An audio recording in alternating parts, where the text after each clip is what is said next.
पैराक्वाड जैसे घास मारने वाले जहर को पीने वाले लोगों को यदि 4 से 5 घंटे के भीतर अस्पताल पहुंचाया जाए तो उनकी जान बचाने की संभावना रहती है। यह जानकारी करीमनगर स्थित मेडिकवर हॉस्पिटल्स के नेफ्रोलॉजिस्ट डॉक्टर रामचंद्र ने दी। आइए जानते हैं विस्तार से।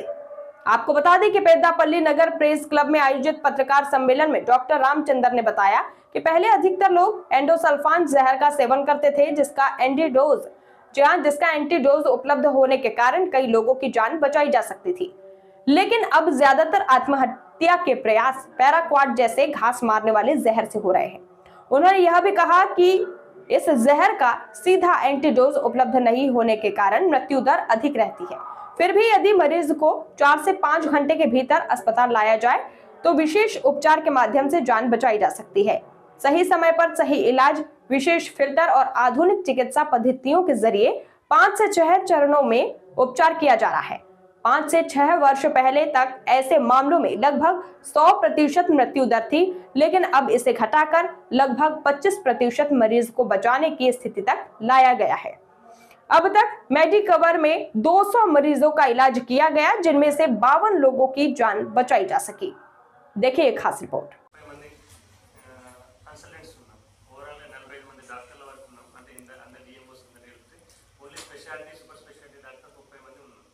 చాలా మంది ఏ హాస్పిటల్ కరీంనగర్లో ఉన్న ఏ హాస్పిటల్లో కూడా ఇంత పెద్ద టీం లేదు. దాంట్లో అన్ని రకాల మా దాంట్లో కార్డియాక్ కానీ, సిటీ సర్జరీస్ కానీ, cardiologist, neuro surgeon, nephrologist, urologist, almost gynaec, ఇతర పేషెంట్స్, ఆర్థోపెడిషన్లు మేము నా క్రిటికల్ కేర్ టీంలో 5 మంది క్రిటికల్ కేర్ డాక్టర్స్ ఉన్నారు, 3 ఎమర్జెన్సీ మెడిసిన్స్ ఉన్నారు, 3 అనస్టిస్ట్ ఉన్నారు. అంటే చాలా పెద్ద టీం. అసలు కరీంనగర్లో ఇంతమంది ఇన్ని బ్రాంచ్లు, ఇన్ని డాక్టర్స్ ఉన్న హాస్పిటల్ మెడికవర్. కాబట్టి మా దగ్గర ఎట్లాంటి సర్వీసెస్ ఇస్తామంటే అన్ని రకాల సర్వీసులు, అన్ని super speciality, cardiac, nephrology, any emergency మీరు ఎనీ టైం వచ్చినా కూడా మెడికల్ హాస్పిటల్లో ప్రతి డిపార్ట్మెంట్లో ఎమర్జెన్సీ నుంచి ఐసీయూ కానీ, ఓటీ కానీ ఎనీ టైం రౌండ్ క్లాక్ 24/7 మంచి క్వాలిఫైడ్ డాక్టర్స్తో సర్వీసెస్ ఇస్తున్నాం. ఒకటి మరి మా డిపార్ట్మెంట్ అంటే క్రిటికల్ కేర్ అంటే నేను ఐసీయూ డాక్టర్ కాబట్టి ఐసీయూలో మా టీంలో మొత్తం 5 మంది డాక్టర్స్ ఉన్నాం. అందరూ క్వాలిఫైడ్. ఇప్పుడు మీరు ఏ టైంలో వచ్చినా, నైట్ 12 గంటలకు వచ్చినా, నైట్ 4 గంటలకు వచ్చినా క్వాలిఫైడ్ క్రిటికల్ కేర్ డాక్టర్స్ ఉంటారు. నైట్ టైం ఎనీ కేసెస్, మనకు డయాలసిస్, ఎనీ ఎమర్జెన్సీ డయాలసిస్ వచ్చినా, వెంటిలేటర్ కేసులు వచ్చినా, ఏమైనా మిడ్ నైట్ హ్యాంగింగ్ కేసులు వస్తాయి, మన హ్యాంగింగ్ కేసులు రావచ్చు, పాయిజనింగ్ కేసులు రావచ్చు, స్నేక్ బైట్లు రావచ్చు, ఇట్లా పారాక్వైడ్ ఏ టైం తీసుకొని వచ్చినా కూడా మీకు ఏ మాత్రం లేకుండా అంత కోఆర్డినేటెడ్ టీమ్. సార్ వాళ్ళు మిడ్ నైట్ 2 గంటలకు వచ్చినప్పటికీ కూడా ఎలాంటి ప్రోటోకాల్స్తో మంచి అత్యున్నతమైన ట్రీట్మెంట్ మనం కరీంనగర్ మెడికల్ హాస్పిటల్లో ఇస్తున్నాం. ఇంకా చాలా రకాలు చూస్తున్నాం. ఇప్పుడు మా దగ్గర సపరేట్ ఎన్ని ఐసీలు ఉన్నాయంటే యాక్చువల్ ఇప్పుడు మనకు సిక్ కేసులు ఉన్నాయన్నీ కూడా మెడికల్ ఐసీయూ ఉంది, కార్డియాక్ ఐసీయూ సపరేట్ ఉంది, న్యూరో ఐసీయూ సపరేట్ ఉంది, కార్డియోథొరాసిక్ సపరేట్ ఐసీయూ సపరేట్ ఉంది, సర్జికల్ ఐసీయూ అంటే సపరేట్ డిపార్ట్మెంట్ వైపు కూడా సపరేట్ ఐసీయూస్ చాలా అన్నీ కూడా మంచి క్వాలిఫైడ్ డాక్టర్స్తో ఉన్న హాస్పిటల్. మీరు ఏ టైం చూసినా అందుకోసం మా దగ్గర చాలా కరీంనగర్లో చాలా కాంప్లికేటెడ్ కేసులు, గైనిక్ కేసులు కానీ ఏ కేసులు అయినా కాంప్లికేటెడ్ కేసులు ఏదైనా కూడా మేము మా దగ్గర నుంచి హ్యాండిల్ చేయడం జరుగుతుంది. కాబట్టి ఇదంతా కూడా మెడికల్లో ఒక టీమ్ అప్రోచ్. నా ఒక్క డాక్టర్తో చేసేది కాదు, అందరూ కూడా ఒకరికొకరు supporting multi disciplinary team approach ఉంటుంది. కాబట్టి ఇట్లా దీనివల్ల ఏమవుతుందంటే ఎక్కువ పేషెంట్కి కేర్ అనేది పెరుగుతుంది, అవుట్కమ్ మంచిగా ఉంటుంది, కాంప్లికేషన్స్ కానీ ఇవన్నీ కూడా డెత్ రేట్ అనేది తగ్గిపోతుంది.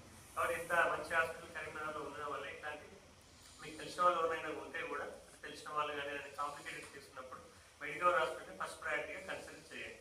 ఓకే, ధన్యవాదాలు. ఒక 2-3 విషయాలు అంటే అందరికీ తెలిసినవే. సమ్మర్ వస్తుంది కాబట్టి ఇప్పుడు నెక్స్ట్ 3-4 మంత్స్ మనకి టెంపరేచర్స్ చాలా ఎక్కువ ఉంటాయి. అందరికీ తెలిసిన చిన్న జాగ్రత్తలు మీ ద్వారా ప్రజలకు చెప్పాలనుకుంటున్నాను. ఒకటి, ఎవరైనా అన్లెస్ వాళ్ళకు అడ్వాన్స్డ్ కిడ్నీ అయినా లేదంటే హార్ట్, లివర్ డిసీజ్ ఉంటే తప్ప at least 3 litres of water intake అయితే ఉండేటట్టుగా చూసుకోండి ఎవ్రీడే. అండ్ ఒకవేళ ఆ రోజు మనం కనుక ఎక్కువ ఎక్సర్సైజ్ అయినా లేదా స్ట్రెయినింగ్ అయ్యే పనులు ఇన్వాల్వ్ అయితే కనుక, స్వెట్టింగ్ బాగా ఉంటే కనుక దాని తగ్గట్టు ఇంకొంచెం వాటర్ ఇంటేక్ పెంచుకోండి. అండ్ సెకండ్ థింగ్, కుదిరినంత వరకు ఈ సాఫ్ట్ డ్రింక్స్, ఆల్కహాల్ కుదిరినంత వరకు తక్కువ చేయండి. ఎందుకంటే అది ఇంకా లివర్స్లో ఇంకెక్కువ డిహైడ్రేషన్ ఉంటుంది. ఇందాక మీరు అడిగారు కదా, అదేమవుతుందంటే ఇప్పుడు ఈ సాఫ్ట్ డ్రింక్స్ అంటే సింపుల్ చెప్పాలంటే చక్కెర ప్లస్ నీళ్ళు అంతే. సో మనం ఎక్కువ క్వాంటిటీ ఒకేసారి షుగర్ తీసుకున్నప్పుడు బాడీలో నుంచి సెల్స్ నుంచి మొత్తం వాటర్ లాగేస్తాం. సో మనం డిహైడ్రేట్ కాకుండా ఉండడానికి తాగుతాం అనుకుంటాము, బట్ ఇండైరెక్ట్గా మనమే డిహైడ్రేట్ చేసుకున్నట్టు అవుతుంది. సో కుదిరినంత వరకు ఆల్కహాల్ అండ్ సాఫ్ట్ డ్రింక్స్ చాలా వరకు అవాయిడ్ చేసుకోండి. అండ్ మన సొంతంగా ఒక బాటిల్ పెట్టుకొని వాటర్ బాటిల్ ఎక్కడికి వెళ్ళా మనం క్యారీ చేసుకోవడం బెటర్. అండ్ థర్డ్ థింగ్, యూజువల్గా నేను ఫిజిషియన్ కాబట్టి రెస్పిరేటరీ ఇన్ఫెక్షన్స్ మిగతా fever related cases day to day చూస్తాం. మామూలుగా అయితే మనం వానాకాలంలో చెప్పుకుంటాం ఎక్కువగా ప్లేట్లెట్స్ సంబంధించినవి జ్వరాలు చూస్తుంటాం. బట్ సమ్మర్లో చాలా వరకు ఏంటంటే water and food ball infections వస్తాయి. అంటే మనం ఎక్కువగా బయట తీసుకునే వాటర్ వల్ల, బయట తీసుకునే ఫుడ్ వల్ల హెపటైటిస్ ఇన్ఫెక్షన్స్ కావచ్చు, హెపటైటిస్ ఏ కానీ హెపటైటిస్ ఈ కానీ, అండ్ దెన్ ఇప్పుడు టైఫాయిడ్, కలరా ఇట్లాంటి ఇన్ఫెక్షన్స్ వచ్చే ప్రమాదాలు ఎక్కువ. సో కుదిరినంత వరకు బయట ఫుడ్ అవాయిడ్ చేయండి.